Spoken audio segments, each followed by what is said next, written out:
Terima kasih Fiona di Angkasa Puri. Assalamualaikum dan salam satu Malaysia.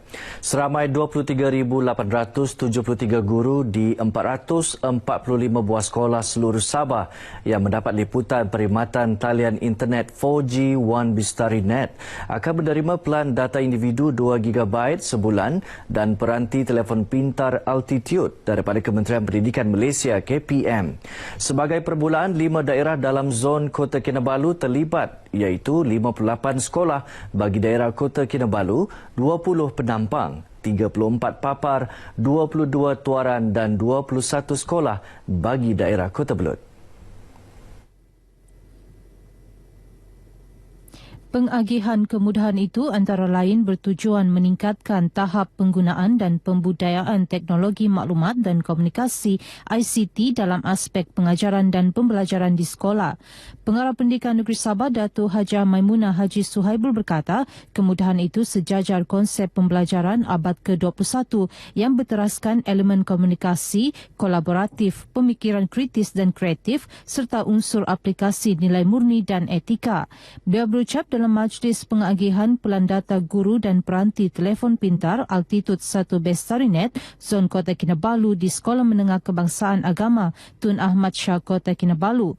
Teks ucapan beliau dibacakan Ketua Sektor Pengurusan Maklumat dan ICT Jabatan Pendidikan Negeri Ruvia Sylvester. Dalam majlis ini, pengetua, guru besar dan guru-guru turut diberi taklimat mengenai penggunaan peralatan dan prosedur pengagihan peralatan daripada YTL Communications dan Berhad dan taklimat prosedur operasi standard pengurusan telefon pintar Altitude daripada bahagian teknologi pendidikan KPM. Lebih 1,000 pencari kerja mengunjungi program Karnival Kerjaya 2017 peringkat daerah Keningau yang diadakan di Dewan Masyarakat Keningau hari ini. Program tersebut bersempena Kembara Kerjaya Sabah 2017, anjuran Jabatan Tenaga Kerja JTK Sabah. Majlis perasmian disempurnakan Timbalan Ketua Menteri merangkap Menteri Pembangunan Infrastruktur Tan Sri Joseph Pairin Kitingan. Program tersebut bukan sahaja dapat dimanfaatkan para pencari kerja, malah merupakan landasan untuk majikan memperoleh calon yang memenuhi kriteria yang ditetapkan mereka. Program ini juga sejajar dengan usaha kerajaan menyasarkan 35% rakyat negara ini berada dalam bidang kemahiran tinggi menjelang 2020. Program seperti ini yang dibawa turun ke Padang ini adalah yang lebih sesuai, paling sesuai untuk kita membantu pihak kerajaan. Ini menunjukkan itu delivery system kita. Jadi saya mengharapkan ini akan berterusan. Karnival berkenaan turut mendapat reaksi positif pelbagai lapisan masyarakat. Bagusnya program ini ialah dia dapat memberi peluang anak-anak lepasan untuk cuba mendapatkan pekerjaan lah. Ini program memang cukup bagus. Istimewanya program ini kita dapat mencari pekerjaan, khususnya kami lah yang baru habis SPM yang tidak tahu belum ada pengalaman pekerjaan, menganggur lama di rumah untuk cari kerja lah, mencari pengalaman. Karnival Kerjaya Sabah peringkat daerah Keningau menawarkan 800 peluang pekerjaan yang melibatkan 39 majikan. Kembara Kerjaya Sabah yang masuk tahun ketiga kali ini menjelajah ke Kota Kinabalu, Keningau, Tawau, Semporna, Lahad Datu dan Sandakan dengan menawarkan 4,745 peluang pekerjaan dalam pelbagai sektor di seluruh negeri. 5 prinsip dalam rukun negara wajar diangkat sebagai panduan terbaik bagi mewujudkan dan mengekalkan sebuah masyarakat harmoni dan terbilang, sekaligus mengelak berlakunya pertembungan tuntutan berbeza antara kaum yang dikhawatiri akan mewujudkan konflik.